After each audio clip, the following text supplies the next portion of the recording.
আজ আমি আপনাদের সামনে এমন একজন মহারানীর কথা বলছি, যিনি পুরো ইউপিএসসি সিস্টেমকে রীতিমতো ঘোল খাইয়েছেন। আর তিনি হলেন ডক্টর পূজা খেরকার। এবং ফাইনালি ইউপিএসসি তাকে চাকরি থেকে বরখাস্ত করলো। কি পুরো ফ্যাক্টস জানতে ইচ্ছা করছে তো?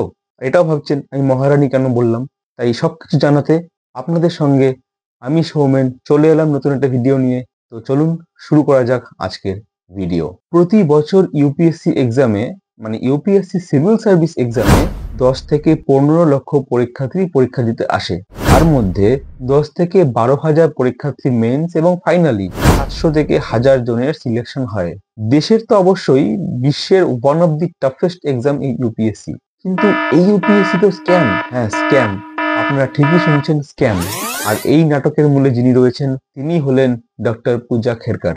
পূজা হলেন 34 বছরের একজন ইউপিএসসি ক্যান্ডিডেট এবং 2023 ব্যাচের প্রবেশনারি আইএএস অফিসার। পূজার বাবা দিলীপ খেরকার, উনিও একজন অবসরপ্রাপ্ত আইএএস অফিসার, যিনি মহারাষ্ট্র পলিউশন কন্ট্রোল বোর্ডে কাজ করতেন এবং নিজের কার্যকালে মহারাষ্ট্র গভর্নমেন্ট দ্বারা 2বার সাসপেন্ড হয়েছিলেন বিভিন্ন ঘুষ সংক্রান্ত অপরাধের কারণে। অবসরের পর তিনি এই বছর 2024 লোকসভা ইলেকশনে বঞ্চিত বহুজন আঘাড়ি পার্টির হয়ে আহমেদনগর সিট থেকে লড়েও ছিলেন, যদিও তিনি হেরে যান। পূজার মা মনোরমা খেরকার হলেন আহমেদনগর ভালগাঁওয়ের সরপঞ্চ এবং 2019 সাল থেকে তিনি সরপঞ্চ রয়েছেন। একটা পুরনো ভিডিও ভাইরাল হয় যেখানে পূজার মাকে বন্দুক হাতে দেখা যাচ্ছে একজন কৃষকের সাথে ঝগড়া করতে এবং ধমকি দিতে। পূজার ঠাকুরদাও জগন্নাথ বুধাবন্ত, উনিও ছিলেন একজন সিনিয়র বিউরোক্র্যাট মহারাষ্ট্র সরকারের। গ্রামের লোকেরা জানান যে পূজার পুরো পরিবার চাষিদের জমি দখল করত। তো বুঝতেই পারছেন পূজার ফ্যামিলি কতটা ইনফ্লুয়েন্সিয়াল। পূজা খেরকার কাশীবাই নভলে মেডিকেল কলেজ থেকে এমবিবিএস পাশ করেন 2011 সালে। তারপর তিনি দিল্লিতে স্যার গঙ্গারাম হসপিটালে যোগ দেন অ্যাজ এন এন্ডোক্রিনোলজিস্ট। যদিও সেই হসপিটাল পরে ক্লেম করে তিনি এই পদে নিযুক্ত হননি। তারপর 2019-এ উনি ইউপিএসসি তে বসেন, কিন্তু তিনি একটি মক ইন্টারভিউতে জানান যে তার আইআরএস এই পদটি সিলেক্টেড হওয়ার পরেও ওবিসি রিলেটেড টেকনিক্যাল ইস্যুর জন্য চাকরি হয়নি। উনি 2021 সালে স্পোর্টস অথরিটি অফ ইন্ডিয়া পাশ করেন এবং তিনি জয়েনও করেন as an assistant director of sports authority of India. এখন ঘটনাটা হলো উনি 2022 সালে ইউপিএসসি সিভিল সার্ভিস এক্সামে বসেন এবং 2023 ব্যাচের প্রফেশনাল আইএএস অফিসার হয়েও যান।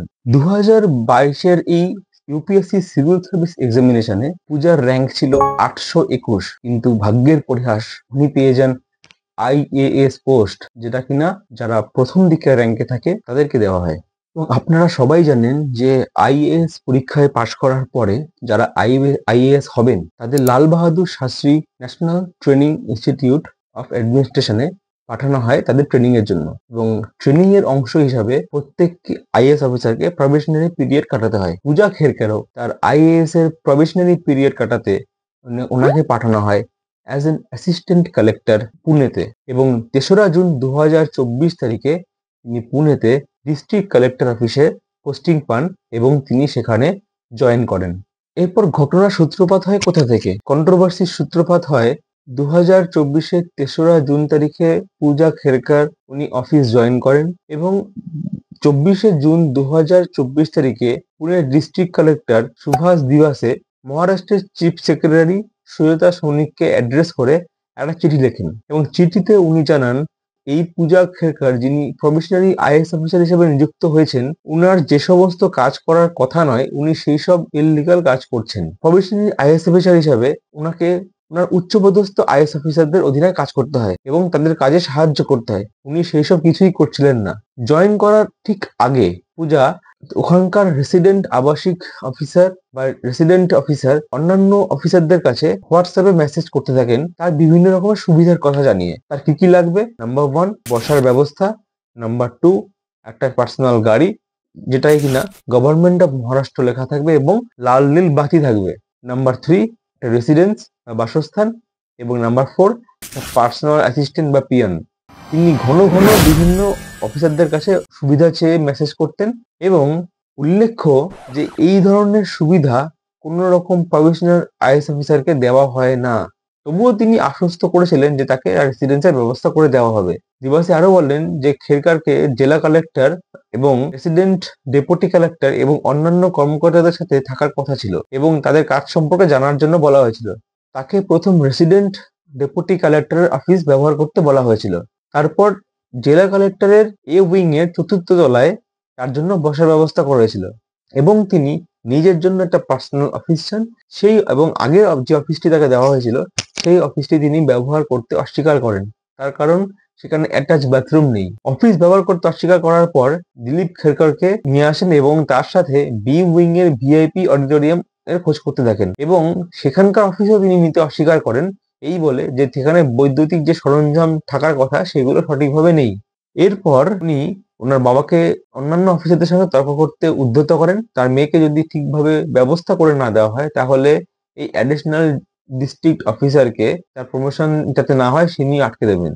এইসব তো হলোই। এরপর উনি ওখানকার অ্যাসিস্ট্যান্ট ডিস্ট্রিক্ট কালেক্টর যিনি ছিলেন অজয় মোরে, যিনি মুম্বাইতে গিয়েছিলেন 4 দিনের ভিজিটের জন্য, তিনি এসে তার অফিস দখল করে নিলেন। অফিস দখল করে সেখানকার আসবাবপত্রকে তিনি চেঞ্জ করেন, সেখানকার ফাইলপত্র চেঞ্জ করেন এবং ওই অফিসে নিজের নেম প্লেট লাগিয়ে দেন আগের অফিসারের নাম বদল করে। মানে অধ্যত্বের লেভেলটা দেখুন। শুধু এটুকুতে থেমে থাকেননি, উনি ওনার পার্সোনাল অডি গাড়িতে লাল নীল বাতি লাগান এবং পিছনে গভর্নমেন্ট অফ মহারাষ্ট্রের ট্যাগ লাগিয়েছিলেন, যেটা কিনা একজন প্রবেশনারি আইএএস অফিসারের জন্য কমপ্লিটলি ইলিগাল। একজন প্রবেশনারি আইএএস অফিসার এই সব সুবিধা নিতে পারেন না এবং এই কাজ করতে পারেন না। দিলীপ খেরকার, যিনি পূজার বাবা ছিলেন, উনি রীতিমতো অন্যান্য অফিসারদের সঙ্গে তর্ক করতে থাকেন। 12ই জুন বা 13ই জুন তারিখে তার কর্মস্থলে এসে তিনি বিভিন্ন অফিসারদের শাসান এবং তিনি বলেন যদি তার মেয়ের জন্য ব্যবস্থা না করা হয় ততক্ষণ অবধি তারা যেন অফিস ছেড়ে না যান এবং অফিসারদের প্রমোশন দেওয়া হবে না, এইরকম বলে ধমকি দেন। যদিও তিনি পরে ক্লেম করেন যে এইরকম তিনি কিছুই বলেননি এবং বিনা কারণে তার মেয়ে পূজা খেরকার একজন শুধুমাত্র মেয়ে হওয়ার জন্য অফিসাররা তাকে হ্যারাস করছে। এই 24শে জুন 2024 তারিখের এই চিঠিতে সুভাষ দিবাসে উনি তার চিঠিতে 2024-এর 24শে জুন যে চিঠি লিখেছিলেন সেই চিঠিতে উল্লেখ করেন যে পূজা খেরকার এত অসহযোগিতা করছেন তার সেই কারণে তাকে যেন ইমিডিয়েট বেসিসে পুনে থেকে বদলি করে দেওয়া হয় এবং এটাও লেখা হয় যে তার বাবা দিলীপ খেরকারের এগেইনস্টে যেন উপযুক্ত স্টেপ নেওয়া হয়, কারণ তিনি সমস্ত উচ্চপদস্থ সরকারি কর্মকর্তাদের সঙ্গে অভব্য আচরণ করেছেন। এই চিঠি পৌঁছায় জেনারেল অ্যাডমিনিস্ট্রেটিভ ডিপার্টমেন্ট বা জিএডি এর কাছে এবং 8ই জুলাই 2024 তারিখে জিএডি ইনস্ট্রাকশন দেন ডিস্ট্রিক্ট কালেক্টর সুভাষ দিবাসেকে পূজা খেরকারের এগেইনস্টে সমস্ত ব্যবস্থা নেওয়ার জন্য। নিজের অডি গাড়িতে লাল নীল বাতি ব্যবহার করা থেকে শুরু করে নিজের অডি গাড়িতে মহারাষ্ট্র সরকারের স্ট্যাম্প লাগানো থেকে শুরু করে বিভিন্ন ইল্লিগাল যে চাওয়া পাওয়ার ব্যাপার সেসব দেখার পরে গত 10ই জুলাই 2024 তারিখে মহারাষ্ট্র গভর্নমেন্ট ক্ষমতার অপব্যবহারের অভিযোগ করে প্রবেশনারি আইএএস অফিসার ডক্টর পূজা খেরকারকে পুনে থেকে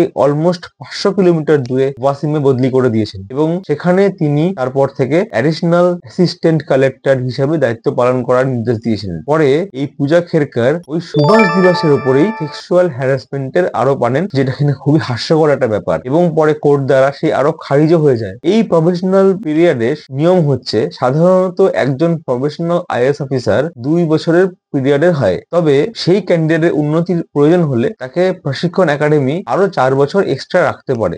এবার এটা গেল একটা পার্ট।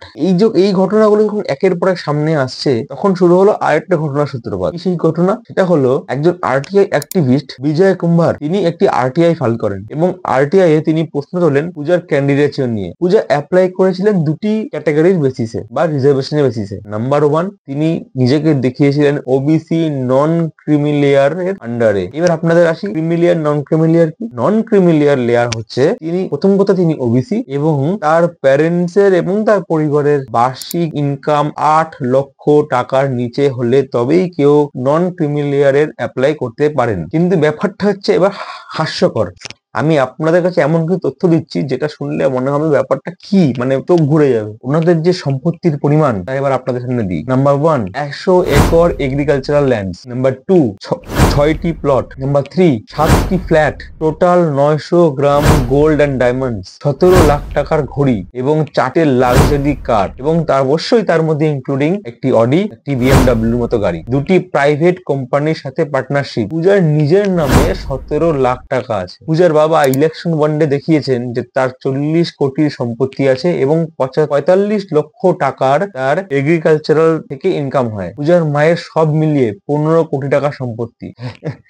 এত কিছু থাকার পরে কি করে একজন নন ক্রিমিলিয়ারের আবেদন করতে পারে কেউ জানে না, মানে সাহসটা কি করে হয়। নাম্বার 2, আরেকটা অবাক করে দেওয়ার মতো উনি সুবিধা নিয়েছিলেন। সেটি হচ্ছে উনি অ্যাপ্লাই করেছিলেন ওবিসির সাথে সাথে উনি অ্যাপ্লাই করেছিলেন আরেকটি ক্যাটাগরিতে, মানে হচ্ছে PWD, persons with benchmark disability, এবং এর আন্ডারে ক্যাটাগরি 5-এ অ্যাপ্লাই করেছিলেন যাদের নাকি ম্যাক্সিমাম 40% উপরে ডিসেবিলিটি। ওনার কি কি ডিসেবিলিটি আছে? ওনার নাকি ভিজুয়াল ইম্পেয়ারমেন্ট, চোখে কম দেখেন, এবং সেকেন্ড হচ্ছে মেন্টাল ইলনেস। ইউপিএসসি পরীক্ষা দিতে যাওয়ার সময় এই যে ক্যাটাগরি মেডিকেল সার্টিফিকেট উনি হসপিটাল থেকে জোগাড় করেছিলেন। অ্যারোগেন্সি লেভেলটা একটু ভাবুন। এইসব ক্যাটাগরি অ্যাপ্লাই করে 821 র্যাঙ্ক করা একজন ক্যান্ডিডেটের কি হওয়া উচিত আপনারা জানেন, কিন্তু এইসব ক্যাটাগরি অ্যাপ্লাই করার পরে আলটিমেট র্যাঙ্ক হলো IAS পদ পাওয়ার জন্য। তো যখন তিনি IAS এর পদ পান, আরো জানা যায় RTI থেকে ওনাকে ইউপিএসসি থেকে মেডিকেল পরীক্ষা করার জন্য সিদ্ধান্ত নেওয়া হয় এবং তাকে 6 বার ডেকেছিল। প্রথমে 22 এপ্রিল 2022 তারিখে দিল্লির এইমসে তাকে মেডিকেল পরীক্ষার জন্য ডাকা হয়েছিল, এবং অবভিয়াসলি আপনারা যেটা ভাবছেন সেটাই, উনি ওই মেডিকেল এক্সামিনেশন স্কিপ করে যায়। রিজন দেখান ওনার কোভিড-19 হয়েছে। তারপর 26 মে 2022 তারিখে এইমসে এবং 27 মে 2022 তারিখে দিল্লির সাফদারজং হসপিটালে তার মেডিকেল টেস্টের জন্য ডাকা হয়, কিন্তু অ্যাজ ইউজুয়াল তিনি মেডিকেল টেস্ট দিতে যাননি। তিনি কমপ্লিটলি অস্বীকার করেন যে উনি যাবেন না। এরপর ওই বছরই 1 জুলাই তাকে আবার পরীক্ষা দিতে ডাকা হয়, কিন্তু উনি এবার রেসপন্ড করেননি। অবশেষে 26 আগস্ট 2022 তারিখে হেদকার এইমসে মেডিকেল পরীক্ষার জন্য প্রস্তুত হলেন এবং সেখানে তাকে 2022 তারিখের 2রা সেপ্টেম্বর তারিখে MRI করার জন্য বলা হয়। কেন MRI পরীক্ষার জন্য বলা হয়? কারণ এই দিন তার চোখের দৃষ্টিহীনতা, যে উনি কথা বলছেন সেই দৃষ্টিহীনতার ব্রেনের কোন পার্ট থেকে হয়েছে এবং কতটা উনি দৃষ্টিহীন সেইটা পরীক্ষার জন্য ডাকা হয়, এবং এই পরীক্ষাটি করা হবে একজন নিউরো অপথেলমোলজিস্টের আন্ডারে। কিন্তু এবার পূজার মনে ধরে গেল ভয়। উনি এইমস এর হাসপাতালের যে কর্তব্যরত কর্মকর্তা বিভিন্ন প্রচেষ্টা সত্ত্বেও এই খেদকর সেই পরীক্ষা দিতে যাননি। এরপর এইমস থেকে বলা হয় যে পূজা কিন্তু তাদের মেডিকেল এক্সামিনেশনের জন্য সহযোগিতা করছেন না। তখন পূজা যুক্তি দেন যে উনি এই পরীক্ষাগুলো MRI উনি করাতে চাইছেন না বিকজ ওনার ক্লস্ট্রোফোবিয়া আছে। ক্লস্ট্রোফোবিয়া হচ্ছে ব্রেনের এমন একটা ডিসফাংশন যেটা কিনা বদ্ধ ঘরের মধ্যে নিজেকে একটু ডিসকমফোর্ট ফিল করাবে। সেই ক্লস্ট্রোফোবিয়ার অজুহাত দেখান এবং তারপর কোর্ট থেকে নির্দেশ দেওয়া হয় যে অন্য কোনো উপায়ে ওনার পরীক্ষা করা যায় কিনা। ইতিমধ্যেই উনি আরেকটা ঘোল পাকিয়ে ফেলেন। উনি প্রাইভেট একটা জায়গা থেকে MRI করেন এবং সেই MRI রিপোর্ট তিনি ইউপিএসসি তে জমা দেন, এবং কোন ম্যাজিকের ফলে ইউপিএসসি সেটা এবার অ্যাকসেপ্ট করে নিল এবং তাকে ইউপিএসসি ক্যান্ডিডেট হিসাবে ঘোষণা করে দিল এবং তিনি IAS পদ পেয়েও গেলেন। এত মিডিয়ায় যখন এত হুল্লোড় সবকিছু হচ্ছে ওনার এই IAS পদ নিয়ে, এত কিছু নিয়ে, এবার টনক নড়ল প্রাইম মিনিস্টার অফিস বা PM অফিসে। PM অফিস থেকে রিপোর্ট চেয়ে পাঠানো হলো এবং একজন অ্যাডিশনাল কালেক্টর পদে নিযুক্ত এক আধিকারিককে দিয়ে PMO থেকে একটা তদন্ত কমিটি গঠন করা হলো। একজনের তদন্ত কমিটি। সেই একজনের তদন্ত কমিটির যে রিপোর্ট, সেই রিপোর্ট অনুযায়ী পূজাকে দোষী সাব্যস্ত করা হলো যে পূজা এই পরীক্ষাতে উনি ওনার তথ্য জালিয়াতি করেছেন। এবার এই কমিটির রিপোর্ট অনুযায়ী পূজাকে মহারাষ্ট্র গভর্নমেন্ট সাসপেন্ড করে এবং finally Lal Bahadur Shastri national academy of administration IAS training institute তাকে ডেকে পাঠায়, কিন্তু তিনি যাননি। এইসব কন্ট্রোভার্সি তো অলরেডি মিডিয়াতে চলছে, আর একটা নতুন কন্ট্রোভার্সি এবার সামনে আসে যেটা কিনা আমার মনে হয় সবচেয়ে বড় স্ক্যাম। কি সেই স্ক্যাম? আপনারা যদি শোনেন আপনারা মাথা ঘুরে পড়ে যাবেন। এইরকম লেভেলের স্ক্যাম। দুজন অফিসার তার এগেনস্টে তদন্ত করে এবং ফাইনালি রিপোর্ট জমা যায়। পূজা খেদকর 2012 সাল থেকে সিভিল সার্ভিস এক্সামিনেশন পরীক্ষায় 12 বার অংশগ্রহণ করেছেন এবং 17 জুলাই 2024-এ ইউপিএসসি দিল্লিতে তার এগেনস্টে FIR লজ করে। এই প্রথম তার এগেনস্টে FIR লজ হলো। একজন জেনারেল ক্যাটাগরির ক্যান্ডিডেট ইউপিএসসি এক্সাম 32 বছর পর্যন্ত 6বার অ্যাটেম্প্ট করতে পারে। অন্যদিকে পিছিয়ে পড়া শ্রেণী বা ওবিসি ক্যান্ডিডেটরা এবং পিডব্লিউডি ক্যান্ডিডেটরা মোট 9বার অংশগ্রহণ করতে পারেন এবং তারা পরীক্ষা দিতে পারেন। ওবিসি ক্যান্ডিডেটরা 35 বছর এবং পিডব্লিউডি ক্যান্ডিডেটরা 42 বছর পর্যন্ত, এবং এসসি এসটি যারা আছেন তাদের কোনো লিমিট হয় না। বুঝতেই পারছেন, পূজা এক্সাম দিয়েছেন 12 বার। এবার কি করে এই 12 বার এক্সাম উনি দিতে পারলেন এবং ইউপিএসসি সেটা ধরতেও পারলো না। এবার ইউপিএসসি খুঁজে পেল যে উনি 12 বার অ্যাটেম্প করেছেন, যেটা কিনা 9 বারের থেকে অনেক বেশি। কি করে অ্যাপ্লাই করলেন? প্রথম কথা,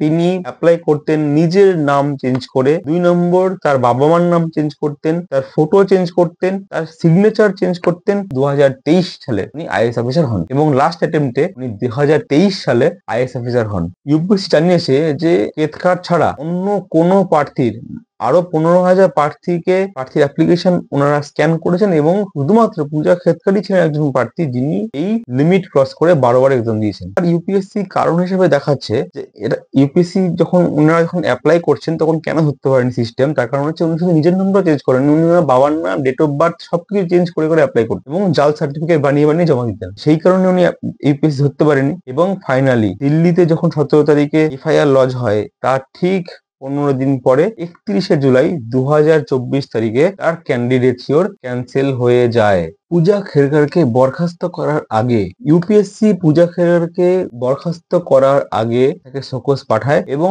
সেই নোটিশে বলে পূজা খেরকার রিপ্লাই দিতে 2024 জুলাইয়ের 25 তারিখের মধ্যে। কিন্তু পূজা বলেন সমস্ত ডকুমেন্টস খুঁজতে তার টাইম লাগবে, সেই কারণে তিনি অগাস্টের 4 তারিখ অব্দি ডেট চান। কিন্তু এক্ষেত্রে ইউপিএসসি বলা যেতে পারে দয়া করে বলে যে তার ডেট জুলাইয়ের 30 তারিখ অব্দি এক্সটেন্ড করা হলো। এবার এই শোকজ নোটিশ জারি হওয়ার পরে আবার ডেট এক্সটেন্ড করা হয় এবং তাকে বলে অগাস্টের 2 তারিখের মধ্যে তার বিরুদ্ধে যেসব অ্যালিগেশন এসেছে তা জানানো হোক এবং পূজা খেরকারের রিপোর্ট গুলোকে জুলাই 26 তারিখের মধ্যে এই সিঙ্গেল মেম্বার কমিটির দ্বারা ভেরিফাই করতে বলা হয় এবং সেই রিপোর্টে আসে যে পূজা খেরকার অসত্য কথা বলছেন এবং ওই জুলাই 30 তারিখের পরে তার সমস্ত রিপোর্ট যাচাই করার পর, এবং মজার ব্যাপার হচ্ছে এই ক্ষেত্রে পূজা খেরকারের কোনো রকম নোটিশে রিপ্লাই আসেনি এবং ফাইনালি বাধ্য হয়ে ইউপিএসসি তার ক্যান্ডিডেটসিওর ক্যান্সেল করে দিতে বাধ্য হয়। এর এগেইনস্টে পূজা খেরকার কোর্টে মামলা করেন